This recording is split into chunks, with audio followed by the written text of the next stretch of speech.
Hi, everybody. Thanks for joining me. I'm Hillary Raimo. You're listening to Matters from Mind, Body, and Spirit Talk Radio. Dr. Stephen Greer is an American physician, ufologist, author, lecturer, and founder of the Orion Project and the Disclosure Project. In 1990, Dr. Greer founded the Center for the Study of Extraterrestrial Intelligence, also known as CSETI, where he offers how-to training on initiating contact with extraterrestrial intelligence. CSETI is an international nonprofit scientific research and education organization dedicated to the furtherance of our understanding of extraterrestrial intelligence. CSETI's projects include the CE5 initiative, also known as Close Encounter of the Fifth Kind, which is characterized by mutual bilateral communication rather than unilateral contact. Dr. Greer also teaches the use of meditation techniques that he claims allow attendees to remote view locations and times, both past and present, and develop what he calls cosmic consciousness and supernatural abilities such as precognition.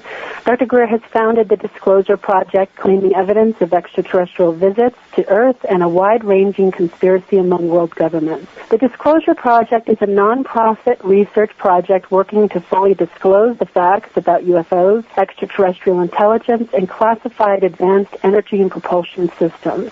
He has over 400 government, military, and intelligence community witnesses testifying to their direct, personal, first-hand experience with UFOs, ETs, ET technology, and the cover-up that keeps this information secret. He has made some time for us this afternoon, and we're going to be listening and answering questions, and I want to thank all the listeners who have sent in questions ahead of time for the show. Welcome, Dr. Greer. Thanks for joining me. Thank you, Hillary. I'm very glad to be on your show. So where do you want to start? Well, you can ask me anything you want. Well, I do have a couple questions to start off with, and I think you might want to we'll go right into this topic. On October 9th, a global CSETI CE5 initiative took place with a direct intention or request set by the group to ask the ETs to form a triangular pattern similar to your logo, your CSETI logo.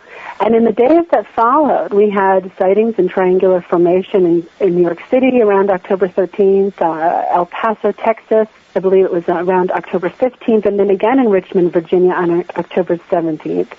And I'd like you to share the story of the CSETI logo and what this event has meant to you both personally and, for the group.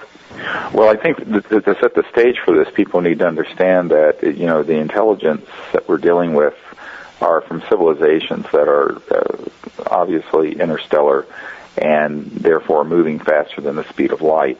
And anytime you talk about technologies that cross the light barrier, I call it the crossing point of light, you enter into a area of physics that's been called transdimensional or hyperdimensional. And those sciences also interface with consciousness or mind. And the technologies that are used by extraterrestrial civilizations for their own internal communications, but also with other civilizations, have an interface with consciousness and thought. And they are electronic systems, but they're electronic systems that are extremely refined and are transdimensional and interface with a very clear, coherent thought. Sort of like laser light is a coherent beam of light where all the wavelengths sync up if it's green laser. The technologies we're talking about would be able to pick up very clear and coherent thought emanating from an expanded state of awareness. So this is sort of where the ancient teachings of the Vedas meet the space age, if you will. And so we began doing this. I actually began doing this when I was a child, when I was a young boy, about 18 years old. And I had an encounter with an extraterrestrial being, and in North Carolina, up on a mountaintop. I was hiking up there before sunset, and it's a very long story, which I won't go into all of it here, but it's in the book, Hidden Truth, Forbidden Knowledge, which you can get at disclosureproject.org.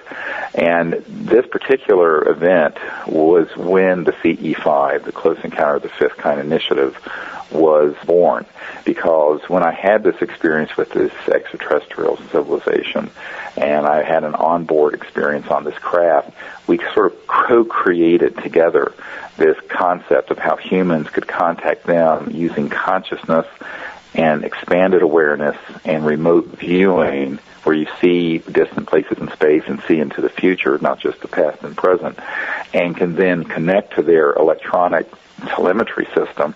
Like we have a telemetry system that went to a lunar module and my uncle designed to put the first man on the moon. They have telemetry systems that go beyond the speed of light that interface with consciousness and thought.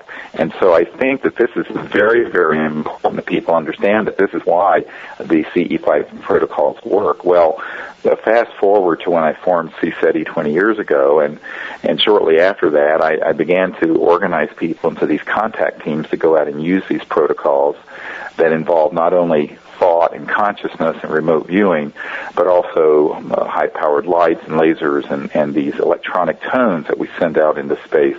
And these tones were recorded actually in a crop circle, and we got them from Colin Andrews back in 1991. I think that what we found was that there was an instant response from these extraterrestrial civilizations, and we began to have amazing contact events that are chronicled in the new book that just came out. It's called The Contact Countdown to Transformation, and it's about 400 or 400 pages of accounts of our team's experiences over the last couple of decades, and it has a DVD that comes with it that has the images of these objects appearing. Well, one of the things that happened in 1992 was that we went over to England, where we will actually go this summer as well. People may want to go to cseti.org and get on a list. We're going to do an expedition there this coming summer, again in 2011. But we went there for the first time in 1992, and I was with Colin Andrews and some other folks. And Colin Andrews, those of you who may know this, he's the one who coined the term crop circle and has provided a lot of the briefing information for the royal family of Britain and we went up to this hill called Woodborough Hill that's on this 1,800-acre farm in Alton Barnes in Wiltshire. And we had a group to enter into a state of consciousness where we would go into deep silent awareness, remote view the ETs that were behind the crop circle phenomenon, and send to them a specific form. Now, we didn't know until we got up there together what it was going to be, and we discussed it, and we settled on an equilateral triangle made of 3 circles connected by lines, and you can see this logo at cseti.org, cseti.org. And when we did this, we all felt this connection had happened, and the next morning, a few hours later actually, because we were out there till probably 1 in the morning, and about 4 or 5 in the morning, a farmer in a field in direct line sight of where we were found exactly that crop circle in the field. And all the studies that had been done on the crop itself that were in the circle showed the most amazing changes to the cell wall structure and electromagnetic changes. It was an amazing crop circle. But it was really a CE5 crop circle. So now we're introducing another concept, and that is a human cooperative and human interactive component to creating these big agroglyphs or crop circles, which Colin Andrews has confirmed he had happen with Busty Taylor. As they were flying over a field once, they had the thought, well, I wish we could see a crop circle that could appear that would look like all the ones we'd seen up to this date. This was like in the late 80s, early 90s. And exactly over the field where they were flying, when they had that conversation, exactly that formation appeared and was found the next morning. So this kind of interactivity to the phenomenon, most people think of it as it's something out there and we are passive observers. And what the whole thrust of the CE5 initiative, which has now become this global movement of people from all over the world doing this, is that no, it's about us interacting actively and proactively with these interstellar visitors. And that's really how the CSETI logo or the triangle came about. It was in an actual crop circle, and that is on our website. And also a great video of it right after we found it on this DVD that comes with the book, Contact Countdown, the Transformation. Now, interestingly, this, of course, the meditation you refer to was going on while we had 150 people or so, or 200 people at Rio Rico this past couple of weeks. And we, of course, were doing a group meditation for contact. And around that same time, very large triangular craft were seen outside Tucson where we were.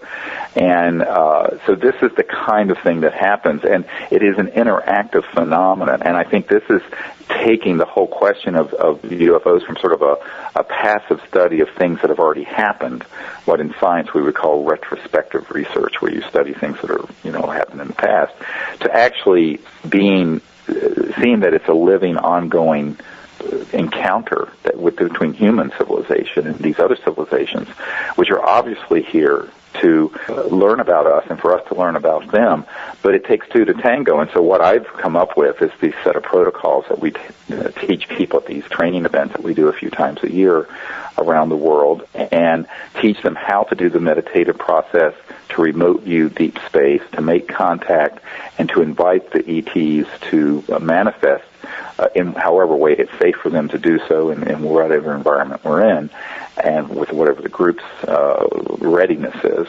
And we have found that we always have some kind of contact, whether it's through tones that come into the circle, whether we have objects that are seen, whether we have things that are, people will be touched by ETs that will be partially dematerialized, will be walking around the circle.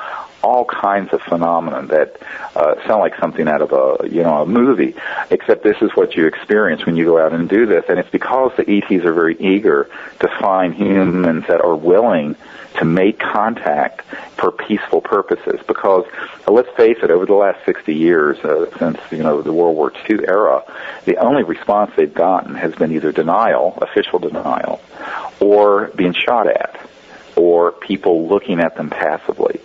So what we wanted to do is add another dimension to this, and that is the human cooperative diplomatic mission to these visitors for the purpose of peaceful contact.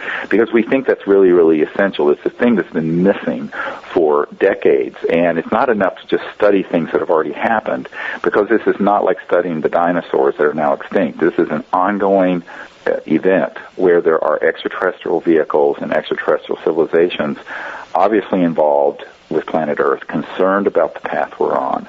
And there has not been an appropriate response from the United Nations or the Secretary of State or the Foreign Ministry of any country.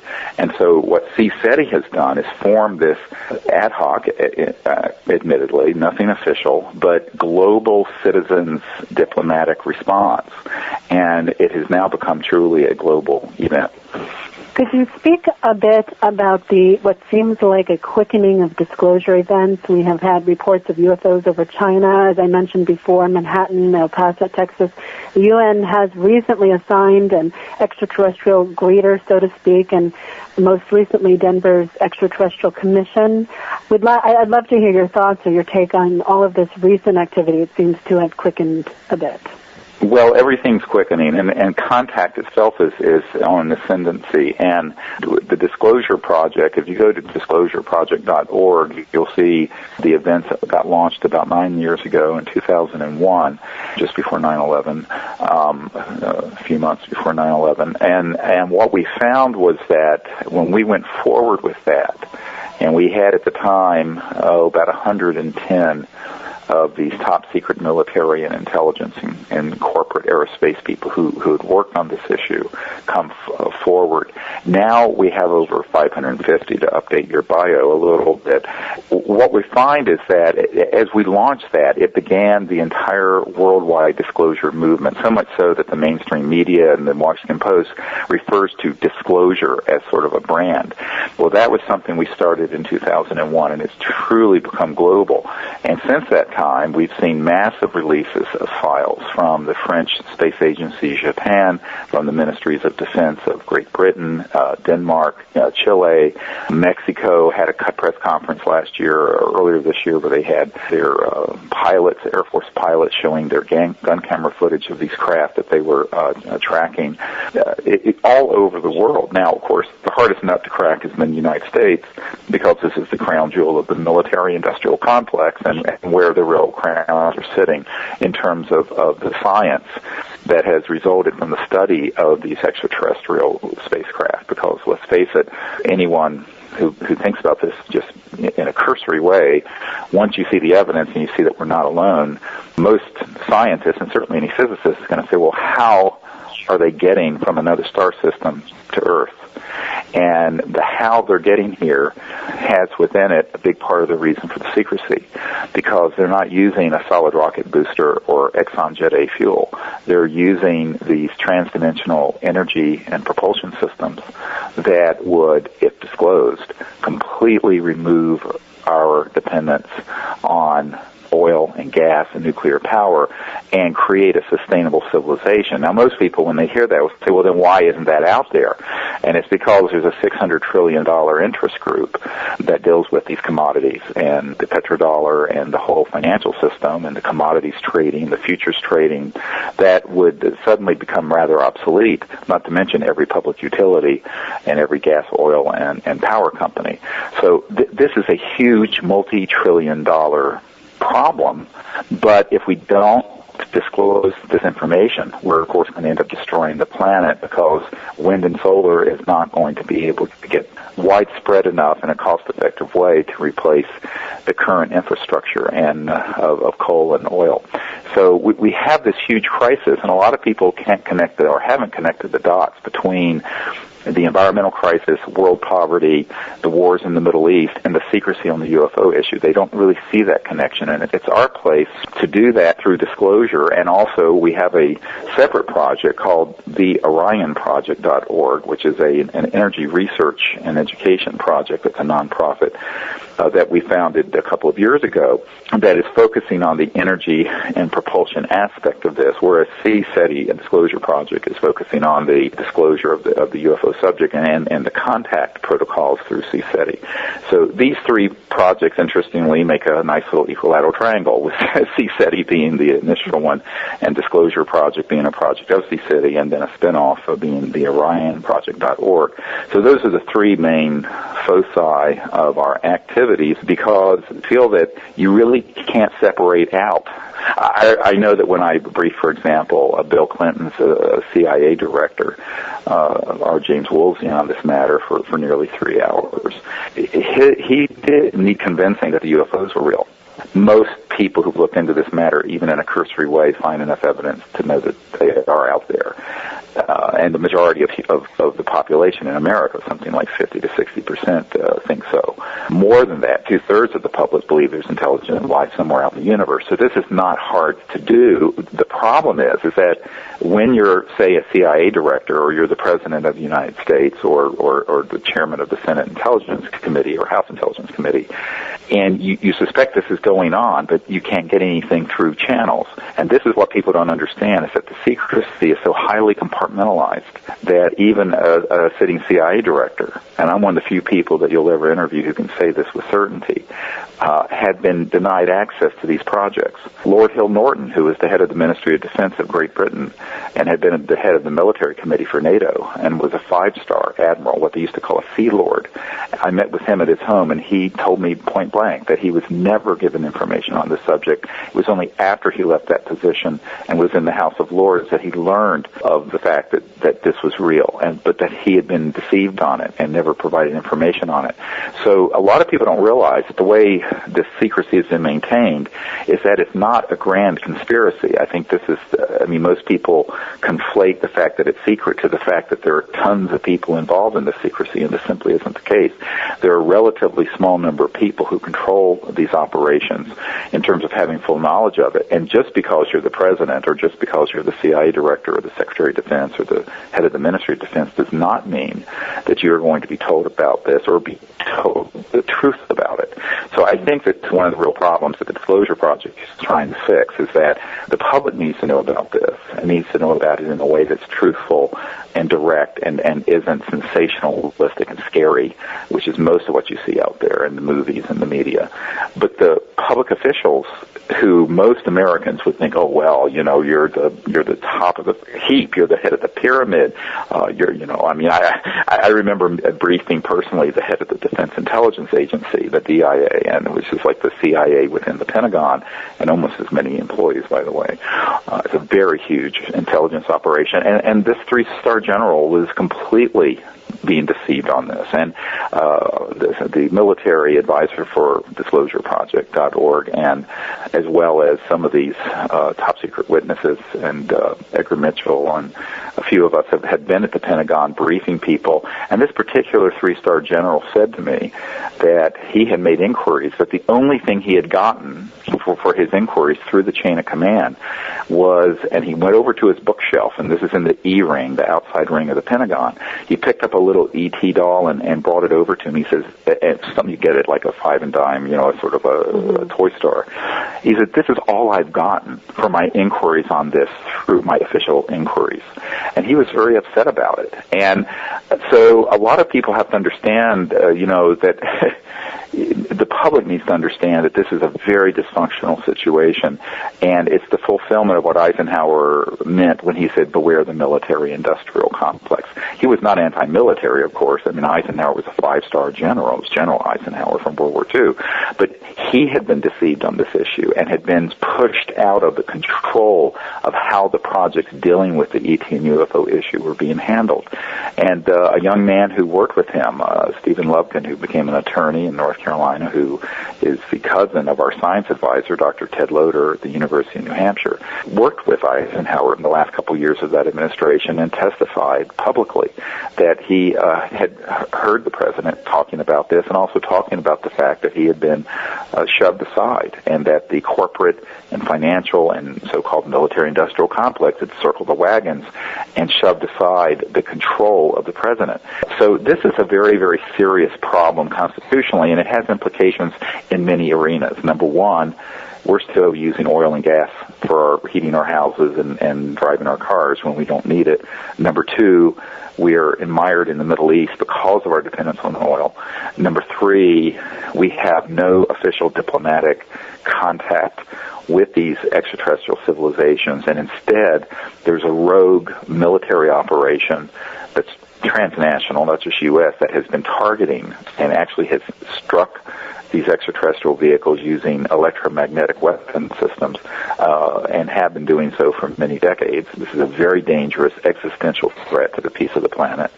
And then on top of it, you have this obvious constitutional crisis of what does it mean to live in a democracy if there are hundreds of billions or trillions of dollars over the years going into so-called black projects that neither the president nor the Congress and the people's representatives have any control over. So these are very large issues and problems that we're trying to address through these various projects. What is the ultimate agenda of these shadow groups, this small group of people? What would you say in a nutshell is their ultimate agenda? Well, I think that it's evolved over the years. I think if you go back to the 1940s, they just didn't know what the heck they were dealing with. And, for example, a man who is a dear friend of mine, a medical doctor like myself. I'm an emergency doctor. He was a hematologist, pathologist in Denver, John Altshuler. And Dr. Altshuler was the nephew of General Jimmy Doolittle. And General Doolittle, as most of your listeners probably may recall, was a very famous general in World War II. And FDR, President Roosevelt, during World War II, sent Doolittle over to World War II, the theater over in Europe, to investigate what had been called these foo fighters or faux fighters. And that's what these objects were called, that were making circles around our aircraft, and sometimes coming straight down the center of the craft as sort of a plasma ball of light. And the people didn't know what they were, and we thought initially it was a secret Nazi weapon. The Nazis were having the same thing happen, and they thought it was a secret Allied weapon. Well, General Doolittle came back to the White House and said to President Roosevelt that they were, quote, interplanetary vehicles investigating what we were doing in this massive war. Now, this is obviously in the early to mid-1940s. So in the early days, they didn't really know what they were dealing with, and so it was kept very secret during the Roosevelt and then Truman eras. After we acquired some of the material from the crash in New Mexico and Roswell in the 1940s, and I'm not so sure we didn't have some material from the 1930s from China. I understand Douglas MacArthur may have actually retrieved an ET craft that had crashed there through some means back in the 30s. But certainly by the 40s we began to study this, but we didn't really understand the modus operandi, to use the quote of the top secret document from Canada that we have from Wilbur Smith, of these objects. And so a group put together by Dr. Vannevar Bush, who headed up the Manhattan Project, and Edward Teller was involved in this, and many of the early aerospace greats, Wernher von Braun, began to study how these things might be working. Now, of course, the Nazis had been working on anti-gravity, as had T. Townsend Brown at the beginning of the late 20s. So what happened is that some of the electromagnetic sciences that we had breakthroughs in the 20s and 30s and early 40s were then potentiated by the downing of these extraterrestrial vehicles that happened in the 40s and 50s and 60s, that then potentiated that whole area of scientific research. It wasn't that we didn't have a good handle on it, it's just that it was greatly augmented or potentiated by being able to study the materiel from these downed extraterrestrial vehicles. But once they realized what they had, and this is the critical point, by 1954, and I can give you a date, October of 1954, is when all these projects dealing with anti-gravity, electromagnetic propulsion systems, things of this sort, went black. And I have a person in the Department of Defense who's been in, quote, the vault, and saw exactly when the lid was slammed down on all these things. And that's when Eisenhower lost control of it. So the agenda has been to keep this stuff secret, because, not for national security reasons, but because disclosing the information would upend the entire macroeconomic system we live under, which is tantamount to economic slavery. I mean, let's face it, we have nearly 7 billion people on the planet, and there are 250 or so families and individuals that have half of the net worth of the world under their control. So this is something that isn't sustainable, for one. But number two, people who have that kind of power, or who feel they need to have that kind of power, don't like to let go of it. And if you bring out these sciences and information, suddenly you're going to have all of China and Africa and Asia and India and all over the world. Every village is going to blossom, because you're going to have free energy. You're going to have the means of manufacturing and electricity and refrigeration and clean water and irrigation and desalinization. Even the deserts will bloom, as it says in the Bible. But what you're going to have also is a relative dissipation of power from this super elite group of folks. And that's what they don't want to let go of. So it went initially from, gee, what are we dealing with here, to realizing, oh my God, this is what we have here, and here are the implications. And I don't think it's an accident that the Rockefeller Commission of 1956, if you look it up, reorganized the Department of Defense and the CIA so that basically the President and the Congress would not be able to keep track of where all the billions and eventually trillions of dollars were going into these projects. And this is what we uncovered through disclosureproject.org, and which we have been putting information out there, of course, since the 1990s on this.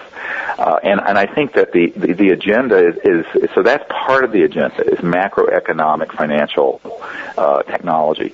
Another part of it, and this was something that surprised me because I was raised in a very non-religious family. I was raised a Unitarian, like Benjamin Franklin and Thomas Jefferson and a lot of the early founders of the country, and I didn't have a particular worldview that was orthodox at all. But there was a man, a scientist at the Jet Propulsion Laboratories, who, back some years ago, I was talking to him about these objects that had been imaged on Mars and also on the Moon that were very ancient. And those do exist, by the way. And I've had multiple people confirm this to us. And he said, well, the reason we can't show even that, it wouldn't be like a contemporary UFO event, but the reason we can't even show these ancient structures is that it would become obvious that there is a connection to the origins of life on Earth and humanity to these ancient structures, some of which look like the pyramids on Earth, some similar structures, and that this would, and I'm quoting here, collapse the orthodox belief systems of every organized religion on Earth. To which I said, well, good, it's time for Childhood Zen. He says, no, you don't understand the power of these groups. So he says they do not want this information now, because suddenly, let's face it, no offense to anyone listening, but, the people who think that the Earth is 6,000 years old, and we, rode dinosaurs with, with saddles on them, like the museum in Kentucky shows. People who believe that would have a hard time. They have a lot of explaining to do when a lot of this information would come out that's millions of years old, that shows an ancient, multi-million year sort of intelligent life that has existed in our solar system. So, this Jet Propulsion Lab scientist flat out, and he's a scientist, not a theologian, flat out told me that was one of the reasons for the secrecy, because the orthodox belief systems would be upended. And then you have another layer, and that is the sort of the unseen inertia, the momentum that builds around secrecy, that once a group paints itself in such a corner, it's very hard for them to come clean.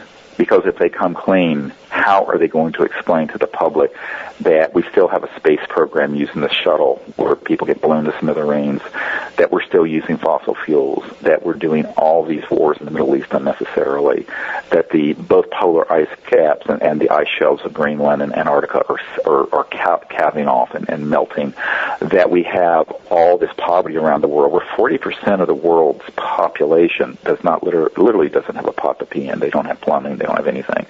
That's 2.8 billion people, the last UN report.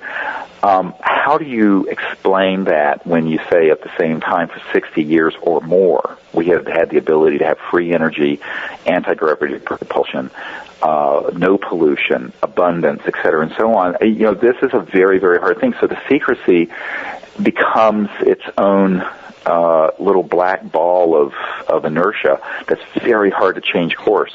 This is one of the reasons why a lot of people say, how have I gotten away doing what I've done? I said, well, there are people at the CIA and within this so-called group that's been called Majestic or Majestic 12 in the early days in the Truman era that want me to get this information out because they can't. And I've had people at the CIA since the 90s say, we really do want this information out, but we can't do it. We need someone to get the truth out about this because we painted ourselves into a terrible black corner. And this is a dynamic that sounds very strange to most people hearing it, but when you think about it, it makes sense, because what a scandal if this group were to come clean with the sort of high crimes, treason, murder, mayhem, the criminal activities that have gone on, and the killing of an entire planet. A few years ago, I coined the term planeticide, which is the deliberate, with malice aforethought, killing of an entire biosphere, which is what we're in the process of doing unnecessarily. So I think that this is something which is a very, very difficult thing for people to come clean on.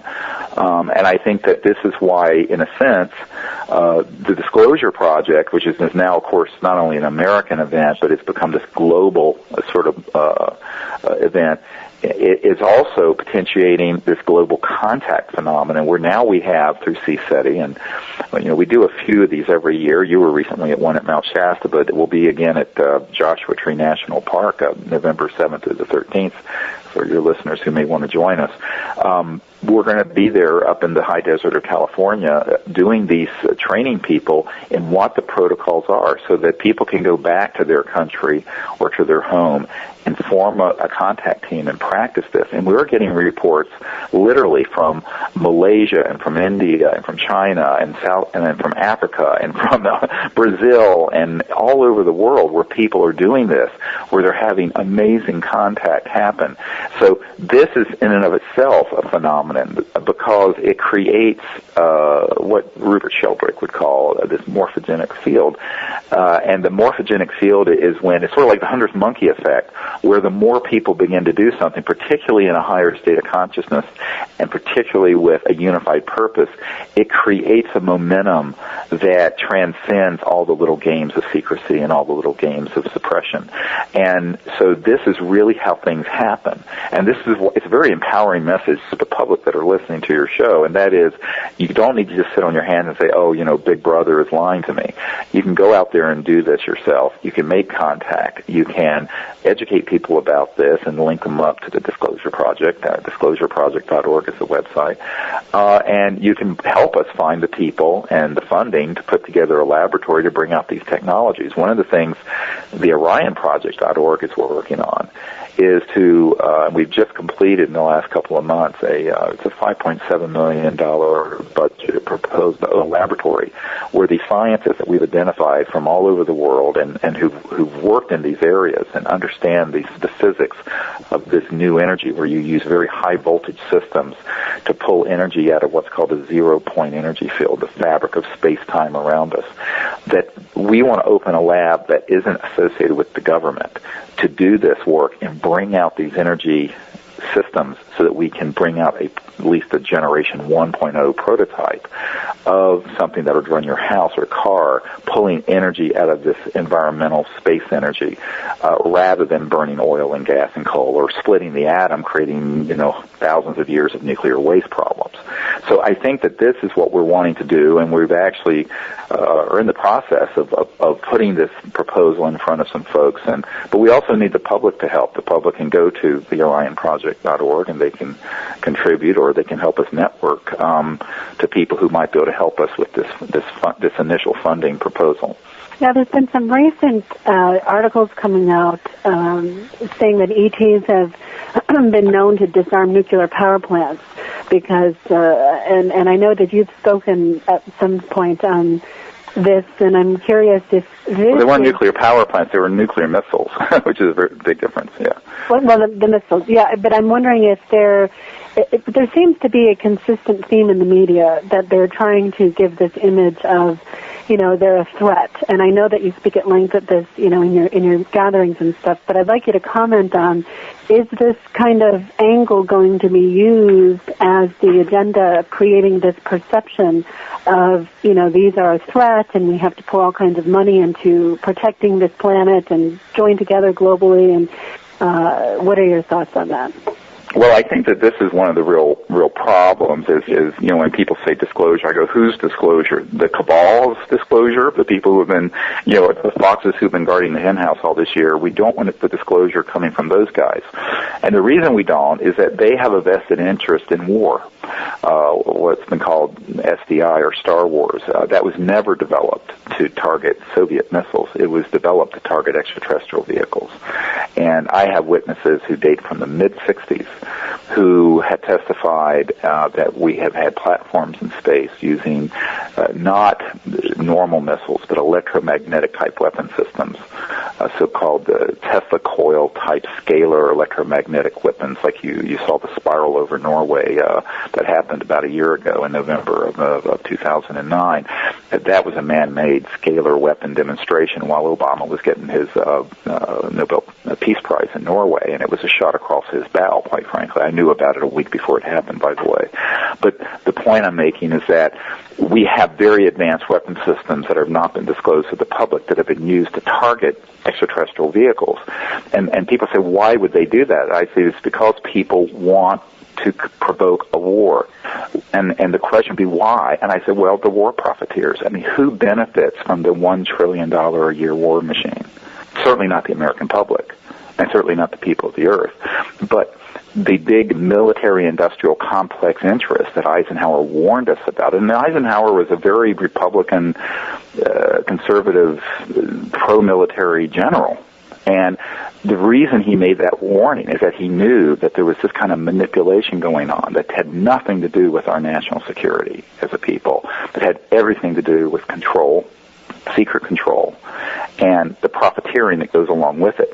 So one of the things we have to be wary of is all this sort of, and particularly in the UFO subculture, where if you would go to a UFO conference, most people by the time they leave are so depressed because all you hear about are about the marauding aliens that are coming to eat us for lunch and this and that and the other thing. And this is almost 100% disinformation, false information that's been deliberately put out to the public to basically brainwash folks into the idea that there's a threat out in space. I mean, no less a figure than Wernher von Braun, before he died in the 70s, told his spokeswoman, who's on our team, Carol Rosen, that in fact this has been the plan all along since the 50s, and that is to try to present this issue in a way that would be frightening, so eventually people would accept the costs of an interplanetary conflict. No less a figure than General Douglas MacArthur, in the well of the House of Representatives in his last speech to Congress, stated, and this is in the congressional record, that, quote, World War III will be interplanetary. So this is the crazy thinking of people who have an infinite view of expanding war and conflict, not only on Earth but into space. And this is the madness that we've got to stop. Now, one of the things that you mentioned about the recent events with the people coming forward about the nuclear missiles being deactivated by the extraterrestrial vehicles, and that did happen. In fact, my group was the first group to bring out about a dozen of these people who had information about this, but they told me, and this is rather than the spin of, gee, the aliens are trying to take our nuclear weapons out, what they told me was that when this happened, during the height of the Cold War, they felt that the ETs were trying to send a message to say, please don't blow up this beautiful planet. But if you go to mutual assured destruction, MAD, which was our defense posture, basically, where if, we sent off a missile, or if the Soviets sent off a missile, everyone would send all of their missiles and the Earth would be completely destroyed and all life on Earth would be destroyed. That the ETs were saying, life on this planet is precious, and if you go to MAD, which was the defense posture, it was literally called mutual assured destruction, MAD, we will intervene. And what people don't understand is that ABC News did a segment on this. They had the same thing happening in the Soviet Union, where their missiles were being deactivated. Because the ETs, I believe, have been involved with Earth and Earth's evolution and humanity's evolution for a long time. And they really don't want to see one generation or one person's lifespan for us to go from a fairly primitive industrial society to annihilation, which is the trajectory we're on if we don't get a hold of ourselves and change course. And so the ETs, being very compassionate, they didn't go and blow up these facilities. They just simply took electronic control of them to say, look, you need to not do this. Now, if you're someone who is wanting to view this in a xenophobic way, in a way that sees everything as a threat, which is how most military people think, you're going to view it that way. But in reality, it's quite clear that any civilization, and this is what's really key, let's take a big cosmic step backward for a minute into space. If you have the ability to travel faster than the speed of light, with technologies that are hundreds of thousands to millions of years more developed than a thermonuclear weapon, okay, or a rocket. If you were hostile, they could have come here the day we detonated the first atomic weapon at Trinity Site in New Mexico in 1945 at White Sands, and they could have simply taken out all of our infrastructure militarily and technologically. Obviously, this is not their intent. If they were hostile, that's what they would have done. No question about it. Now, it doesn't mean that they're not concerned about our own militarism and hostility, because let's face it, we quickly went from detonating nuclear weapons, atomic weapons, and then thermonuclear in the 40s and 50s to going into space. Well, this would concern anyone who's watching this development. If you were watching Earth, and had been for a long time, and you pick up the signature of a nuclear weapon going off on this planet, and we're beginning to go into space, these civilizations can be excused, frankly, for being a little bit concerned that we've lost our minds here, that we are mad, mutually assured destruction, and that not only are we a threat to ourselves, but we're a threat to other people in the universe. And if you came into my ER as someone who was a threat to yourself and a threat to others, this is how you get an involuntary commitment and get put into the mental hospital, because you're about to kill yourself or kill someone else because you're mentally ill. So in a sense, our society has become mentally ill over the last 50 to 100 years, where we have gone so far off course of warfare and secrecy and suppression of these technologies, to now we have 7 billion people, 40% of whom live in abject poverty, and all these sciences that are kept secret. At the same time, we have all these weapons of mass destruction, and we're going out into space.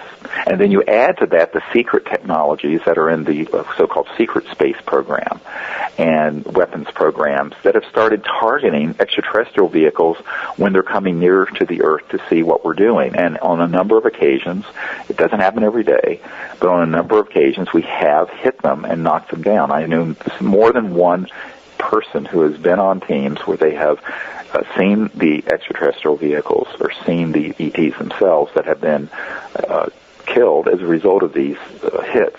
And a lot of people say, well, if they're that advanced, how does that happen? And I'm going, well, the same way that a tribesman might throw a spear into the rotors of a Sikorsky helicopter, your rate of success won't be very high, but eventually you hit it just right and you bring the big helicopter down, even though you're a caveman era person throwing spears and stones and rocks.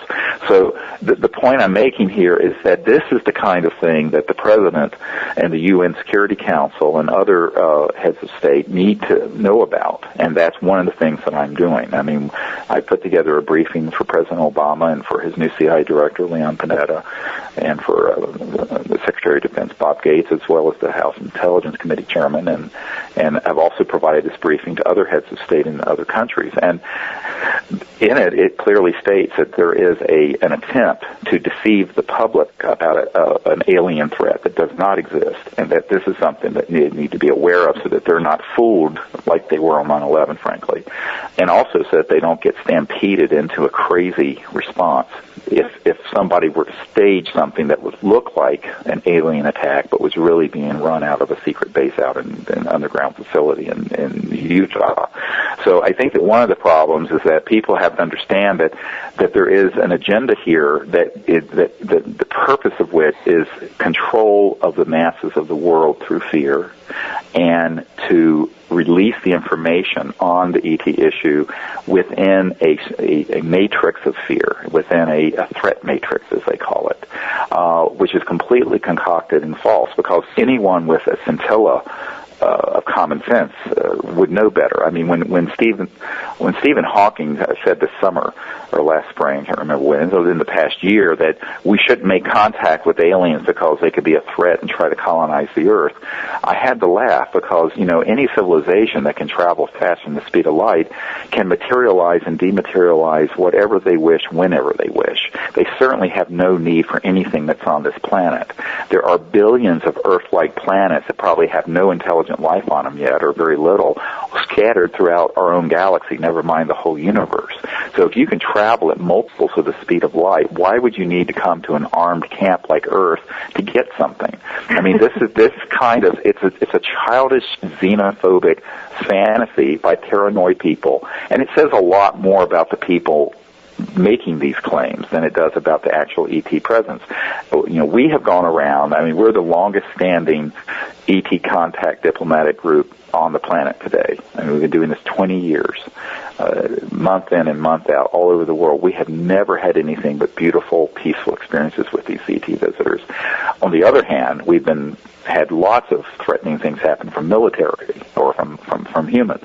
But I think that people need to understand that the kind of negative imagery that goes with this whole subject, everything from cattle mutilations to abductions, much of that has been concocted or presented in a form to be frightening because they need people to have some new enemy to hate.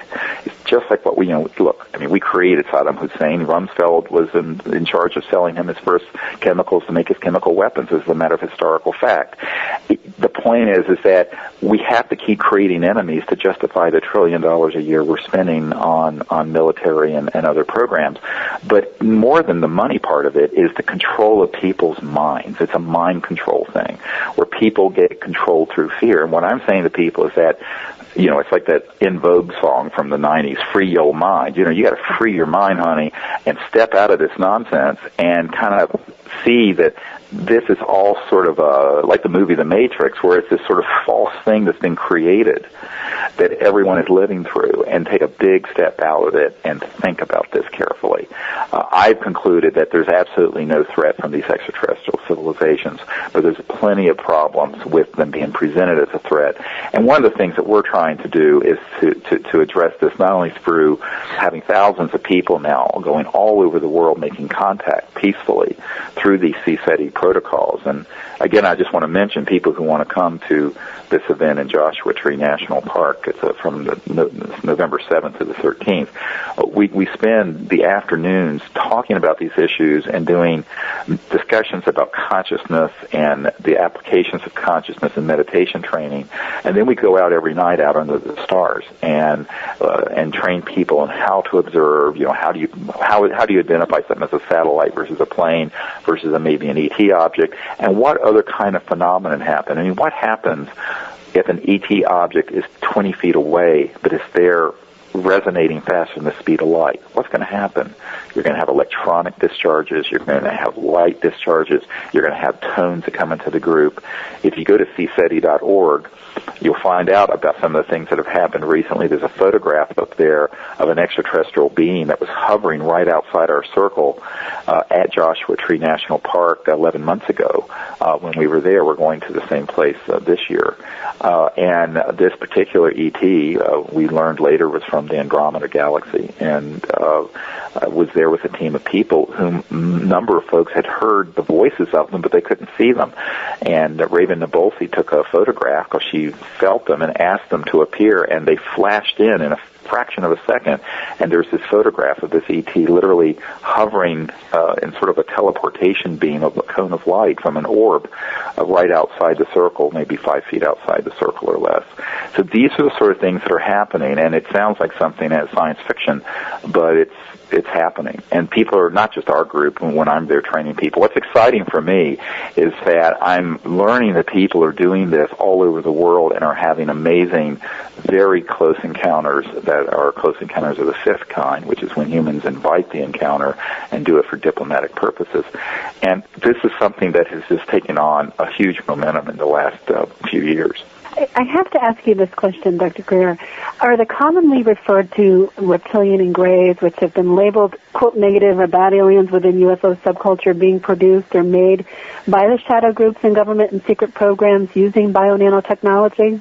Yes, we have a number of people who have worked in these projects, not only in Australia and the United States, but also in England, where we have manufactured these sort of robotic things. They have integrated circuits in their neural complex, but they look biological and they look alien, but they're man-made. And these have been put on what would be called a flying saucer, an alien reproduction vehicle, which is manufactured by Lockheed Martin and Northrop and a few other companies.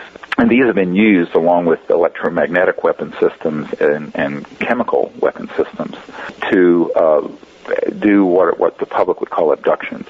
And it's interesting because there's this man in Denver who had some footage of this creature, which he calls Boo. And I went to his home and saw all the footage. And it was interesting because his father had been in the Air Force, and someone had been calling him using a computerized animated voice, giving him information. Who went after he got the footage of this, and he had been, quote, abducted. They said, well, Stan, that's one of the fake ones. But neither he nor any of the UFO researchers who were with him knew what that meant. I said, well, they're telling you it's one of these programmed life forms. And he says, what's a PLF, a programmed life form? I said, these are man-made aliens. They're not ETs at all. And this man had never heard of this. And I said, well, this is the big cover-up within the UFO community, is that there are very advanced psychological warfare programs that involve electromagnetic and biological and chemical systems, as well as these things that look like a UFO, but they're man-made. These are anti-gravity craft that we've been making since the late 50s and early 60s. And unfortunately, people think, well, everything that goes bump in the night is an alien. And in fact, some of the things people are experiencing are completely man-made, and they're what are called stagecraft. And actually, I have a document that talks about the stagecraft used to hoax abduction and mutilation events so that it would scare people. And this document is from a think tank involved with these issues. And it's interesting because this is something not talked about much. You don't see this in documentaries and at UFO conferences. And a man who first uncovered this in the 80s told me that if I were to go public with this, it would result in me being blacklisted from a number of programs and conferences because the people who are behind that do not want the truth out, that our classified programs have the ability to hoax a lot of these events, sort of a cosmic 9/11 or a cosmic Gulf of Tonkin type event, where things can be exaggerated or a threat can be created, and that the technologies for this have been around for many decades, literally since the 50s. So I think that people have to understand that, there's fool's gold and there's real gold, and we've got to do an assay, and this has not been done, and we have to tighten up our research community. It's my conclusion that a great deal of what's bandied about as quote-unquote alien is entirely hoaxed and man-made because of its psychological warfare value to scare people.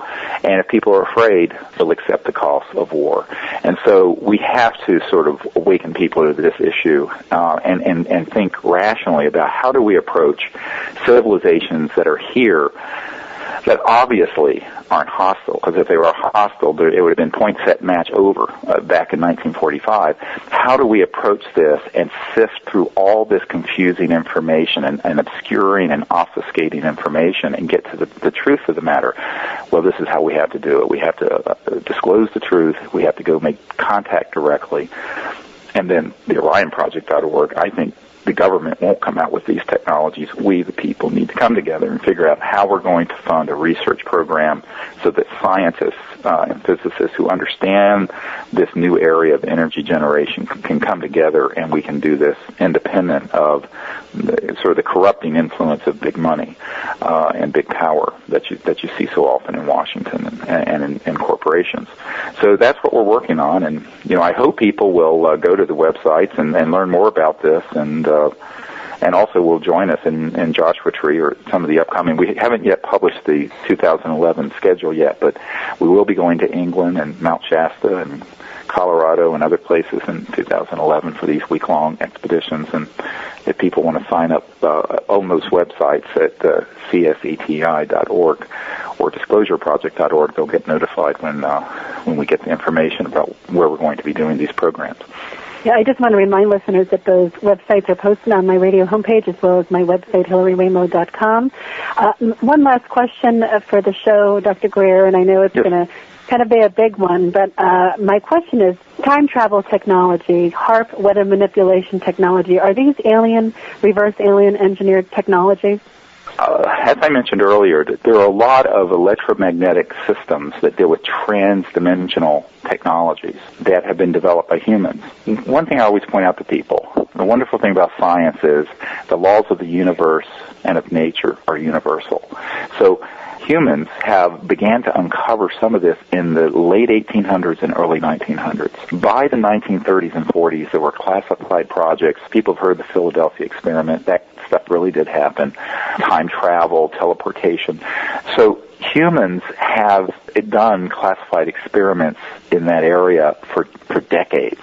Rumsfeld himself said that there's $2 or $3 trillion missing out of the Department of Defense budget over the years. And he said this right around 9/11. Rumsfeld himself, the Secretary of Defense, Bush's Secretary of Defense.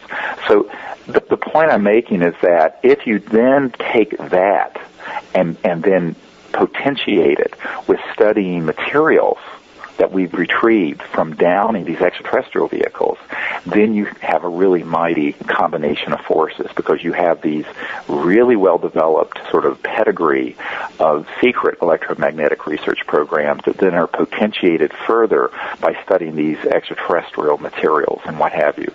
So that's what is going on inside the black world, the classified world, the super secret world that the president doesn't control and the Congress doesn't control. But I think that's why some of these other programs that people have heard about, you can't just say that it all came from studying ET technologies, and it's probably not true that it all just came from men creating them. I think what you have is a combination of people who understood these principles, began to experiment with them, and then that research got further augmented or potentiated by studying the extraterrestrial materials that we retrieved from downing these spacecraft from other star systems. And so is it possible then that the ETs have developed the ability to time travel since they are going interplanetary, and could they be some form of us from the future? I think some of them may be, in fact, are. And I have learned that the Rendlesham Forest Bentwaters case in 1980 or 81 in England, that's one we have disclosureproject.org witnesses who testify to this, where there was a craft that landed near this Air Force base in England. That officers who were very close to that event have told us that the ETs that were there, they were extraterrestrial because they were from other star systems, but they were our descendants. They were from 500,000 years in the future, at which time humans had become highly enlightened and interstellar, and they were coming back to warn us about the dangers of the Cold War and the nuclear base that was there. By the way, the Bentwaters RAF, Royal Air Force Base, was a secret U.S. nuclear base there in England, and it was not supposed by treaty to exist. So they were warning of the dangers of the path we were on that could lead to global annihilation and destruction. And I understand that those were both ET and human descendants, because in the future we've gone out amongst the stars, but they were almost these luminous light beams that floated through the wall. It was a black pyramid-shaped craft that landed. And in fact, when it came down through the trees, it actually left traces and left a landing mark where it landed, an indentation that was studied by the Ministry of Defense, and this has now been released by the British Ministry of Defense. And I have spoken to a number of people, but a lot of people don't realize that those ETs were very likely our descendants 20,000 generations into the future, 500,000 years into the future. You know, I have to say that this is where I find your work so different from other people's, is that you bring a quality of spiritual consciousness and interaction and make that key point in the contact experience. And you use remote viewing and so on techniques of that such to enhance that experience. And, you know, I'm in closing, I would like you to comment on your hope for people as we evolve through the time that we are here on this planet, and, you know, what that spiritual and higher consciousness value has. Well, I think this really is a spiritual crisis that we're in, and it's going to be a spiritual solution. And that the study of higher states of consciousness and the understanding that within each and every sentient being, every human and every ET that is conscious, is this light of awareness, and that the mind itself is a singularity. As Erwin Schrödinger said, who was the father of modern quantum mechanics and particle wave theory specifically, he said that the total number of minds in the universe is one, and that is that it's a singularity. And this is literally true scientifically, but experientially. And so one of the things that before I became a medical doctor and an emergency doctor, is that I was a meditation teacher, and I studied the Sanskrit Vedas and the mantras and all this. And this is, a lot of people don't realize, when they come to these CSETI week-long trainings, I basically give people a very intensive course in the Vedas and meditation, along with all this other material. It's a bit much in a week to cover, but we try to do the best we can. But I think that the reason that's so important is that if people understand that our true nature is that we are the cosmic mind itself, is folded within each of us, that we have the ability to do wonderful, great things that are beyond just the ego and individual, and that also this is the common meeting ground where all peoples can gather, whether they're from another star system or another race or religion or whatever. And that is in the sense that of this, the fact that we are all one in spirit, that there is this essential aspect of ourselves that is this single light of awareness where we all have our home. And this is not only a very important spiritual concept, but it's an operational system, because it involves in the ability to go into that state of higher awareness and cosmic mind, see remote places and see the future, and contact with these extraterrestrial civilizations, and make contact using these advanced concepts of technology that are the science of consciousness, as I call it. And I think that this is really, really important for people to understand, that we really have that ability folded within us. That there's a wonderful Sufi saying that goes, think of thyself a puny form when within thee the universe is folded. It's a rhetorical question. And basically it's saying that the entire cosmos is folded within every individual through the sort of quantum hologram of consciousness and mind. And once you begin to experience that, you see that almost anything is possible. Dr. Stephen Greer has joined me for the past hour. If you're interested in more information on his programs, his books, and projects, you can go to his website, disclosureproject.org, theorionproject.org, and cseti.org. That's CSETI.org. Thank you so much for joining me, Dr. Greer. It's been a pleasure. Thank you very much, Hillary. Everybody, stay tuned for next week. Until then, live well. Namaste.